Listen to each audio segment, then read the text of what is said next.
Welcome to 2018 South Carolina High School League Baseball Rules Clinic. My name is Charlie Wentzky. My information is on this first slide. Feel free to call me at the office Monday through Friday. We're here from 7:30 to 4. Reminder, we take an hour break at lunch each day around 12:30. You can email me at any time.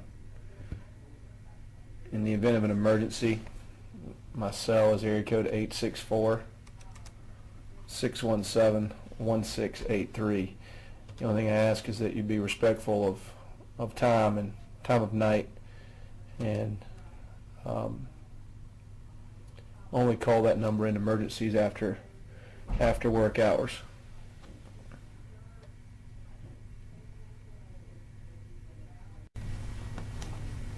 Your coaching requirements, reminder, these are for all coaches. All coaches are required to go to nfhslearn.com, take the concussion course, the heat acclimatization course, the sudden cardiac arrest course. These are nothing new. They've been there in the past. Every coach at every level, volunteer, paid, unpaid, are all required to take these courses. New this year, head coaches will be required to be CPR and AED certified. Make sure if you're a head coach at any level, varsity, JV, middle school, B team, you're CPR, AED certified through your schools.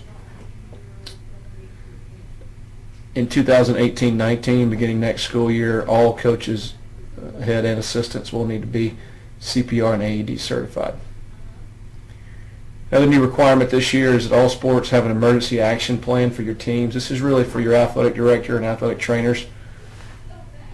But you need to make sure you're familiar with what your emergency access plan is for your facility, as many baseball facilities are not located on campus and are not located in an easy to get to area of your campus. So make sure you know what your emergency action plan. In the event of emergency, you know how to get the vehicles there and get those that need assistance, the assistance as fast as possible. Okay, some general reminders for the year.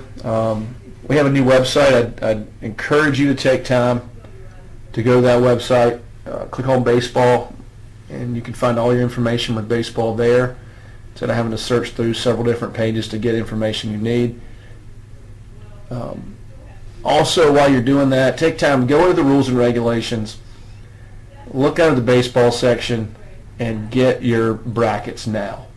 Don't wait until the day before the brackets come out. Look at your possible matchups. Look at who you match up with. Every classification has approved their new brackets for this year. If you see an issue with your bracket, let your athletic director know now. If there's a major issue with the brackets, the athletic directors will have time in January and February to discuss any changes to that bracket. Bringing it up 2 days before the playoffs start does not get it done. And now you're worried about it when it affects you. So look at it when you don't know where you're going to be. If you know something's not right, talk to your athletic director. Rawlings balls must be used in the postseason. This is, again, we will do everything we can to get the free balls out. Last year we got them out after the first rounds were over. Once you got to that next round, with 5 classifications, the number of dozen we get, if we gave them out in the first rounds, it would be about 3 balls per school. And we know that won't go a long way, so we're trying to make them go as long of a way as possible. In the meantime, you have to have Rawlings balls, so plan ahead and order your balls for your playoffs. Communicate with your opponents on start times, play dates, and locations. Don't let anybody schedule something that you're not ready for. Make sure your assigner knows what your schedules are. Remember, you do not have to have certified officials for sub-varsity contests. If you've got an assigner who's told you they cannot book your sub-varsity games, they don't have enough guys to go around. As a head coach, you could go out there, you could get a father, you could go to the local rec center, you could get a former player, you can get anybody you want at the sub-varsity level to officiate for your team. Varsity level, you must have certified officials. If you don't, then it is it would be a rule. It would be a violation. We consider it a scrimmage. Transfers. Check with your athletic director and principal on any transfers prior to playing them in a scrimmage or contest. Remember, an ineligible can practice. An ineligible cannot play in a contest. So if you know you have somebody that was not on your team or in your program last year, you need to check with your AD and principal to make sure they're not a transfer. If they are, make sure they've been approved prior to playing in any contest. Social media, just a reminder, don't have any negative comments on social media in regards to officiating, the high school league, other schools, other players. Let's keep everything positive and promote sportsmanship during your seasons. Along those same lines, what are we doing in our communities to provide service? We don't know about everything that goes on. Many of you are doing a lot of great things. When you do something great and you post it on social media, tag the SCHSL on Twitter or on Instagram or on Facebook so that we can retweet, repost, and make sure your student athletes get the coverage they deserve. Our Living Clean Weeks in spring, March 19 through 24, we're looking for an ejection-free week in all levels during that week. So be mindful of that week. We want an extra awareness on sportsmanship during the week of March 19th through 24th. Remember that our state legislators have required that one of 5 appropriate healthcare professionals be the only people that can do a diagnosis or an evaluation of a player who's sent off for showing signs or symptoms of a concussion and allowing them to be able to return to play. If not any of these 5 healthcare professionals are on site to do an evaluation, then that player is prohibited from returning to play for the rest of the day. Reminder, return to play protocol. These are the appropriate healthcare professionals. If you have someone who's diagnosed with concussion, can return the athlete to play. MD, DO, PA, an NP, and then the most common one that you're going to come across on your site will be an athletic trainer. Absence of one of these individuals, if an umpire suspects concussions like symptoms, they're going to ask the athlete to be taken out, and there are no arguing or exceptions. If you have an ejection, remember the process. The official is going to submit the report. The schools submit the report by noon the following day. The ejection form can be found in the AD notebook. It also can be found at Arbiter. Your athletic director should know where this information is in the event you do not. Remember, all athletes that are ejected are ineligible until they're cleared to play by our office, and that includes coaches. If an athlete's ejected from a contest, they do not have to leave the facility. That becomes a safety issue. And we do not want athletes going unsupervised to the bus to sit while the team and coaches are there the remainder of the game. Student athlete can be there on the bench area the remainder of the game. If a coach is ejected, the coach has to leave the facility immediately. Cannot be on down the line, beyond right field. They have to leave the facility. If you're on the road, you got to go get on the bus. If you're at home, you need to leave the facility altogether. If a coach is ejected and suspended for a contest, you cannot be at the facility on game days, and you cannot be there during a contest. When you turn in an ejection report the facts, not the opinions of what you have.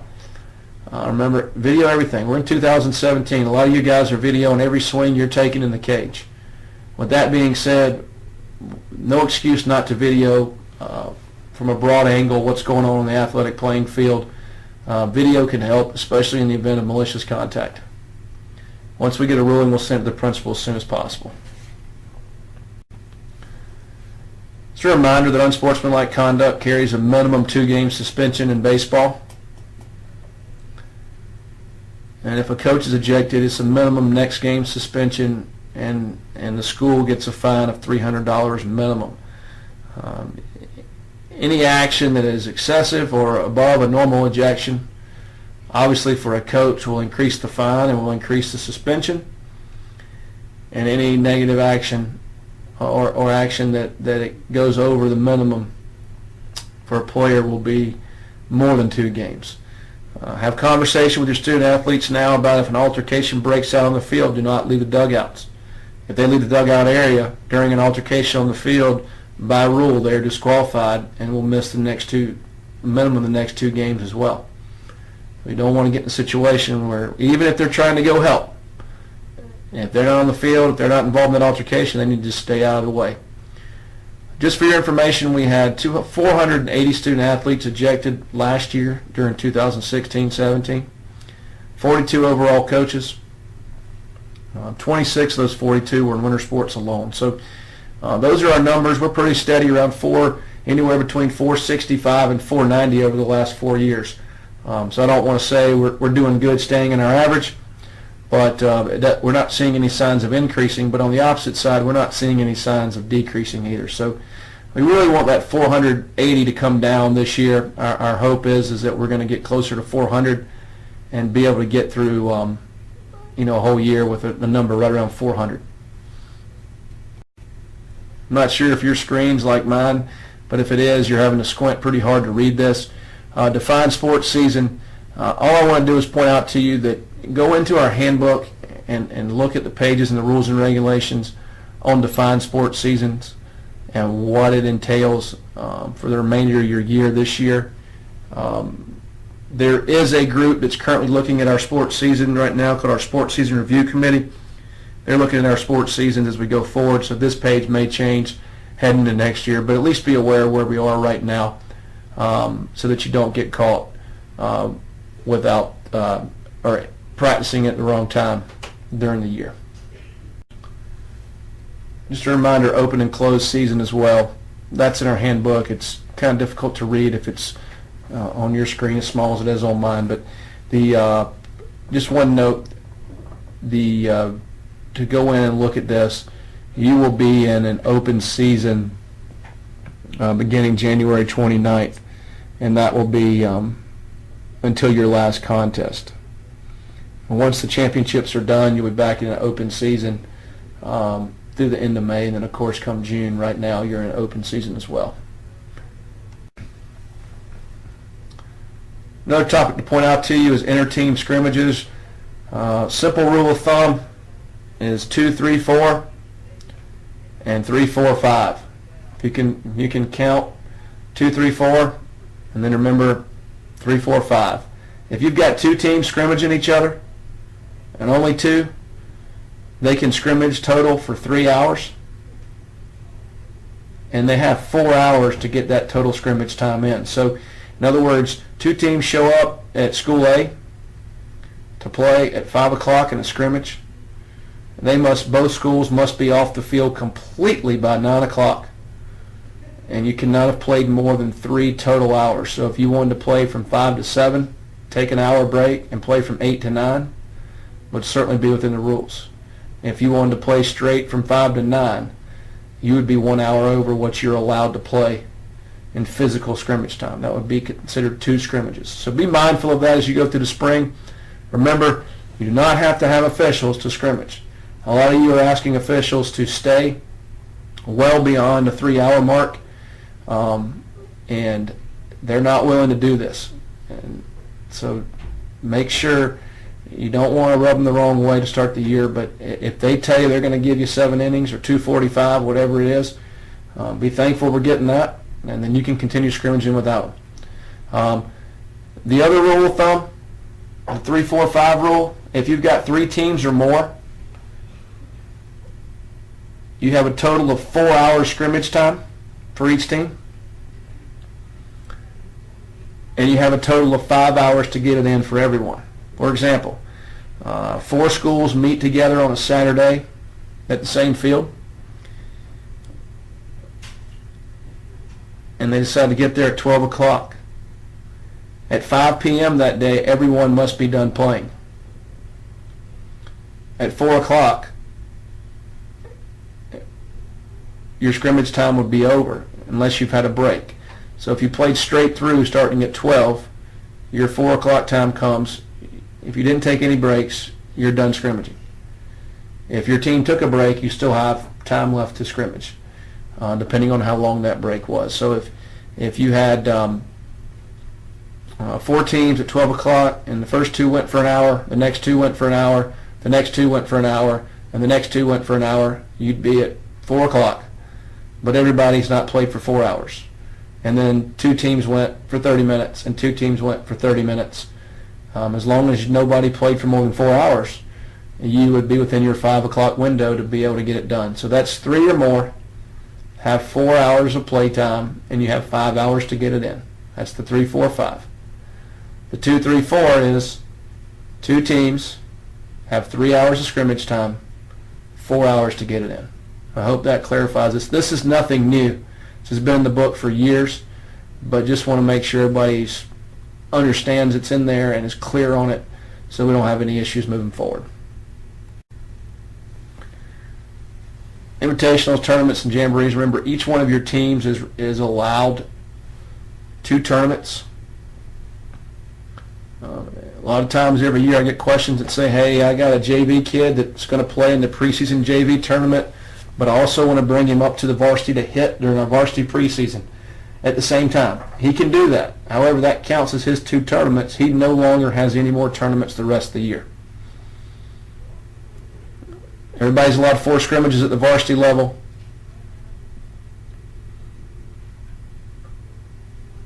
And again, 2 tournaments. Tournament must have a championship. It must be sanctioned, and if you're playing in a tournament that's not sanctioned, you could be looking at a fine for your school along with the host of that non-sanctioned tournament. So make sure the tournaments you're playing in are sanctioned through our office. Okay, a couple housekeeping reminders as we move into this season. Protest. Remember, if you're going to protest, you must enter the protest at the time of the protest and prior to the next pitch being thrown. You can only protest rule interpretations. Example, a player was awarded 2 bases by rule. A player was awarded 2 bases and by rule should only been awarded 1. Provided that you protest prior to the next pitch being thrown, that game will officially be under protest. If the protest is upheld, you will go back and resume play from the time of the protest. Okay? If you decide to protest, please don't have the official call me to get a ruling right away. We will wait till that game's over. If it needs to be determined that night because it's a playoff game, we'll try to get it done that night. If it's something that's going to wait till the next morning, then it's going to wait till the next morning. If the protest is upheld, then you'll go back and you'll resume play from the exact time of the protest. You can't protest in the 5th inning something that happened in the 1st. You can't protest in the 5th inning, hey, they're not using the same ball. Having 1 umpire is not a protestable opportunity for you. Okay, remember, you can play a game with 1 umpire. It says it clearly in our handbook. It's not ideal. We've asked every assigner to get 2 officials there. There are some nights where some associations are stretched extremely thin. You can start a game with 1. You can play a game with 1. If you get to a facility that only has 1 umpire and you're the coach and you say, I'm not playing with 1, then you're going to be considering a forfeit. It's not ideal. We truly understand that. But every effort should be made to play every game with 1 umpire there, and our designers are making every effort we can to get 2 there. Remember, games are official in the regular season and the playoffs. We run into this every year in the playoffs. After 5 innings, a game is official by rule if 1 team is ahead. If we played 4.5 innings and the home team is ahead, then the game is official at that point in time. This is for the regular season and the playoffs. Threw this slide in there to kind of lighten the mood.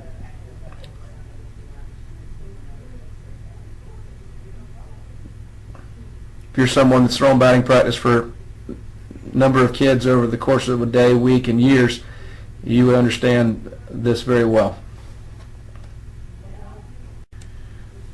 Okay, a couple things on pitch counts. first of all, you need to make sure that you're in Planet HS as an approved coach through your athletic director to be able to input your pitch count information. I would say overall in our first year last year, we were probably about a 90% as an overall group getting this done. We had some issues at a few places. We were able to resolve it. You guys did a great job policing yourselves and making me aware of those that had not, those that had forgotten. Once you got a phone call to get it done, you got it done. The one thing we've asked is that you get it in prior to the next game. I think that makes it consistent. It makes it easy for your opponents to have an idea of who can't pitch, so they don't feel like you're pulling one over on them only to find out later that so-and-so couldn't throw when they did. So get it in before you play your next game. And if you don't get it in, and I'm aware, we're going to make you aware, if we have to get into fines, into sanctioning programs, we will. But everybody now knows to put your stuff in and get it in there consistently. Coaches, I don't want to hear from you that said, hey, they hadn't been doing it all year. We can only address what we know about. We don't have the manpower to look through everybody's Planet HS every single day and make sure everybody that played last night got their stuff in. So that's where you come in. You look at your opponents and find out if it's in and make us aware if it's not. If we're aware, we're going to address it. Here's some answers to some questions that came up last year. These are clearly written in our pitch count stuff, but I want to make sure we're all clear. The limits are enforced at the level the athlete pitches. Remember, limits are per day, not per game. All right. If I'm a junior and I pitch at the JV level, I'm held to 75 pitches max. I don't get any benefit from being a junior. If I'm a junior playing JV, that's where I'm at. I'm going to be on the JV pitch count. Then it's per day. So the rest is still per day. I'm going to have to rest. I can't say, well, I pitched on JV, but I got to have 3 days JV rest. I can pitch on Tuesday on varsity, and because I have my pitch Monday on JV. It doesn't work like that. Days rest are days rest, period. No pitching at any level. A player who's pitched may not move to catcher in the same game day. Number of calls last year. Can my catcher go to pitcher? Yes. Your catcher can go to pitcher. Your pitcher cannot move to catcher. As I explained last year, this is not an umpire issue. This is not a substitution issue. By rule, in the National Federation rule book, you can move from pitcher to catcher. An official is going to allow this to happen. If they don't, you've got a protestable offense. Okay? So they're going to allow it to happen. However, if you've got someone that's throwing one pitch or 500 pitches, which they can't throw 500 because we have a daily limit, but if they throw one or the max, they cannot go to catcher in the same game or day. Number of times last year when we got in the playoffs, all right, well, we're in the district championship, we got to win twice. What if he pitches in the first game, can he catch in the second game? It's two different games. No. The rule clearly states you cannot move to catcher in the same game/day, whichever one it is. And remember, the home team is the final call in any disputes. If you don't agree with what they have, don't sign off.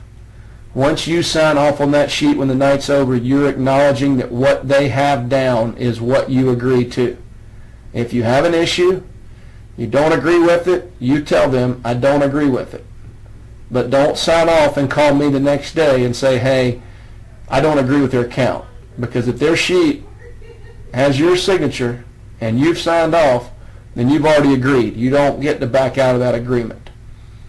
I've asked you all to spend time last year checking with each other in between innings so that you don't get off in number of pitches. If you check every inning, you're going to stay on top of it. If you wait till the fifth, you're going to be off 15 to 20 pitches, and somebody's going to be highly upset. Remember that keeping and recording pitch counts in Plan HS is not an option. You don't get to say, well, we're not doing it. It's not an option.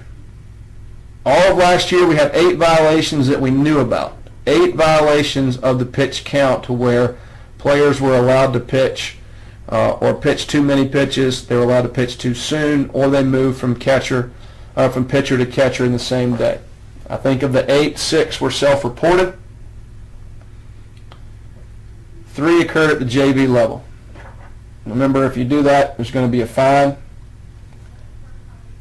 and also you're going to forfeit the game that it occurs in. All right, 2017-18 NFHS rule changes.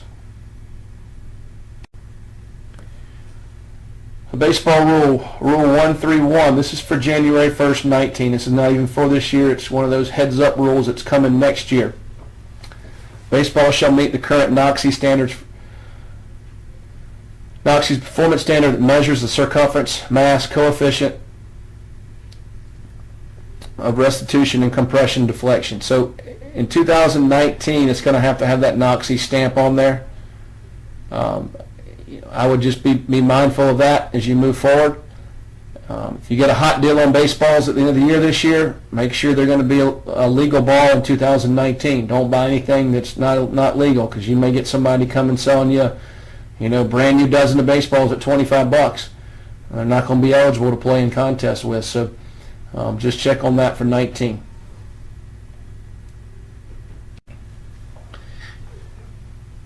Your bats, Rule 132A2, bats shall not have exposed rivets, pins, rough or sharp edges, or any form of exterior fastener or attachments. And this would present any potential hazard. So you can't have any of those things on your bat.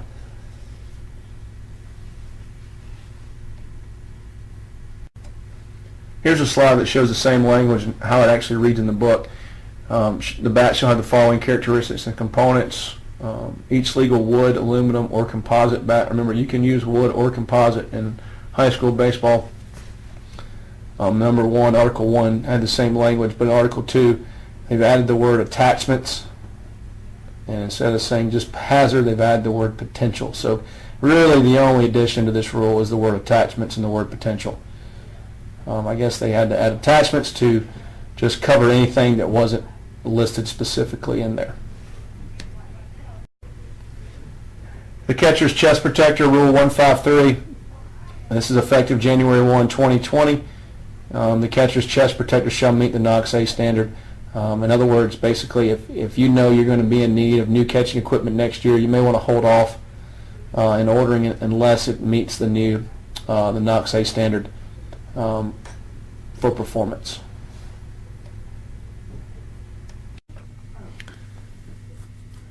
Rule 827, batter overruns first base. Rule change now is that the batter runner who has reached first base on a walk will have the ability to overrun first base, run through first base without any penalties. Again, provided, just like on any other situation of run through first base, provided they do not make an attempt to advance to second. And this will keep it consistent with all other batter runner rules and running through first base safely.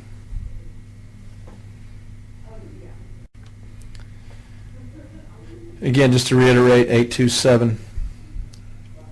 The rationale here is that change is easy to coach, officiate, and execute as a player. All batter runners are treated equally and consistently. Running through first on a walk will be treated the same as running through first on a ground ball to the infield and a close play at first base. As long as you don't make an attempt to move to second base or advance to second, you'll be able to run through first or overslot. The language, a player who's been awarded first on balls does not have this right has been struck, so now it applies to all runners equally.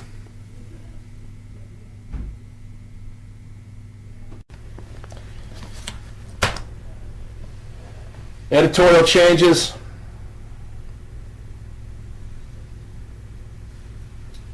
For 2018. The barrel area of the bat, the editorial part is the word pitch ball, is intended for contact with the pitch ball. The rule book was just edited for clarity. Coach physically assisting a runner. The rule language is updated to reflect the 2017 rule change. Coach was physically assisting a runner, the runner's called out immediately and the ball remains live. Okay, some points of emphasis as we move forward into 2018. Some sportsmanship points of emphasis. The national anthem standoff. We've had a few issues with this in the past couple years. We've called the schools to address it. Understand this has no business in educational-based athletics. Both teams stand on the line. They basically stand there and stare each other down. Not only does this disrespect the national anthem and the events that lead up to and after it, it basically can delay the start of a contest. We have no business doing this in baseball. Take care of your kids. Tell them this is not going to be tolerated. If we have to hear about it, we're going to have to treat it as a sportsmanship issue at your school. It's more sportsmanship, but really it's kind of some game management and live ball issues. Remember, coaches, players, and substitutes or any other attendants shall not leave the dugout during any live ball for any unauthorized purposes. Reminder that players should not be outside the dugout, and even from the dugout or outside the dugout should not be making cat calls or other disparaging remarks while the other team is taking infield practice before the game, or even making those remarks during the game. But the priority here is prior to the game, during infield, outfield, being outside your dugout, making disparaging remarks to the other team will not be tolerated. We went over this last year in South Carolina, but comments between opponents, we don't want any negative comments from one opponent to the other. Coaches, you remember last year I asked you, if you have an issue with something one of their players says to one of yours, go to the home plate umpire so he can get the other coach involved. We don't want coaches addressing players on the other team, because all it does is escalate the matter even further. Enforcement of the jewelry rule, we've been a little lax across the country, but coaches, this all starts with you. If you tell your student athletes they can't wear jewelry at practice and they can't wear them at contests, it won't be an issue when the officials show up. If you can help us, it really helps it not become an issue during the contest. I know there's times where the game official will stop the game for a necklace, and it's aggravating because you just think, wow, what are you watching for? But by rule, they're doing the right thing. Just make sure your kids don't wear it to practice. Don't let them wear it to practice, and they'll remember not to wear it at games. If they have a necklace or jewelry due to medical or religious reasons, they can be taped and worn under the uniform. So taped down and worn under the uniform.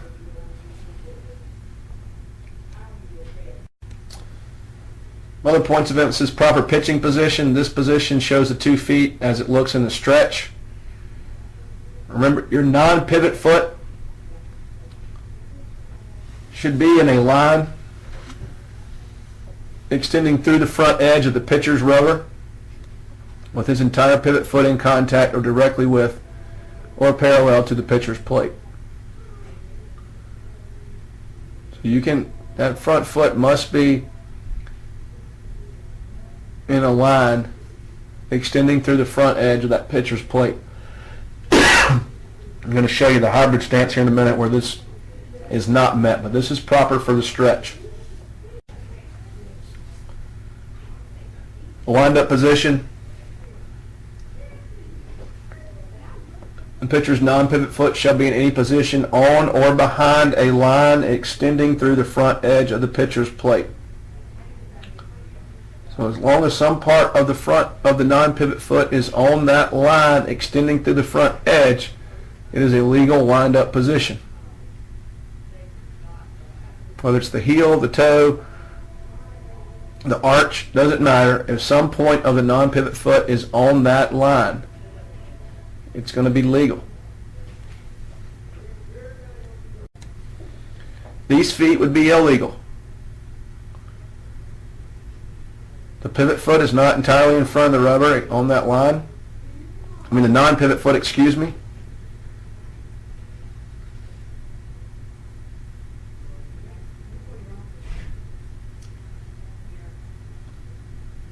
This would be an illegal pitching stance right here. This is what we call the hybrid stance.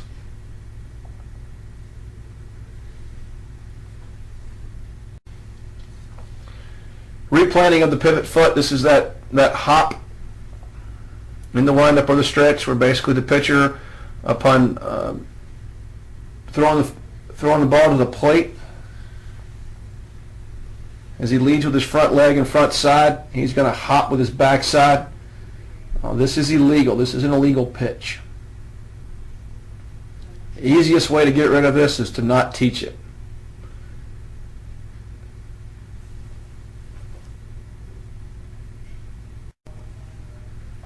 Obviously, there's a play called the Skunk in the Grass play. It's taken the nation by storm over the years. It's really pointing out a clarification in this rule here. On this Skunk in the Grass play, I guess is the name that is known for nationally. Not sure if you've got another name for it or not, but it involves the R1, as you can see out in shallow right field behind where the first base plays. That is the runner. He takes his lead from first base into shallow right behind where first base will be playing. The idea is to cause the catcher or the pitcher or any other defender to attempt to get him out because he's so far off base in the outfield that allows the R3, who's on third base, to score at home. While R1 can legally lead off the base that way, but understand once he does, any attempt to tag R1, the base path is locked in from that point of where he's at. So he has a direct line back to first and a direct line from set to second in that area. If he varies off of that, he's going to be out for running out of the baseline. So he has a straight line established once he establishes his position.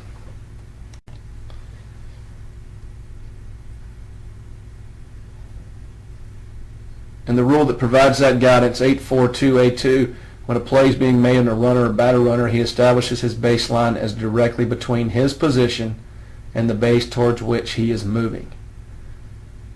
This is all this is a ruse to create a possible distraction for the defense or to score a run from third. I'm sure you guys can think of several other plays, but just be mindful, once that base runner establishes his position, he's got a straight line from that point to the next base or to the previous base. We've got the National Federation Learning Center,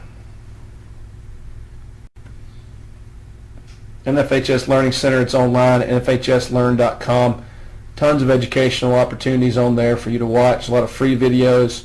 There's some videos that cost money, but an opportunity for you to go. Some certifications you can go through on there online.